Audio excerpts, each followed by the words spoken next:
राजू शेट्टी यांनी कृषी मंत्री दत्तात्रय भरणेंची भेट घेतली आणि शेट्टी आणि भरणे या दोघांमध्ये शेतकऱ्यांच्या समस्यांबाबत चर्चा झाली। अतिवृष्टीमुळे झालेल्या नुकसानीची भरपाई देण्याची मागणी शेतकऱ्यांना वारंवार सोडणार नाही असं सुद्धा यावर आश्वासन देताना भरणे यांनी म्हटलेलं आहे।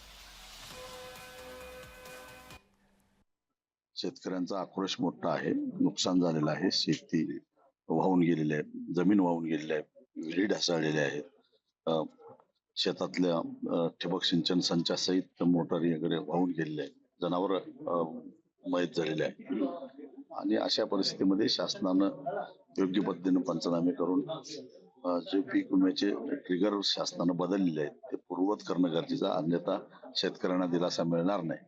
या संदर्भातलं एक शिष्टमंडळाचं बरोबर घेऊन निवेदन दिलं आणि कृषी खात्याकडून आमच्या काय अपेक्षा आहेत ते आम्ही त्यांना सांगितलं।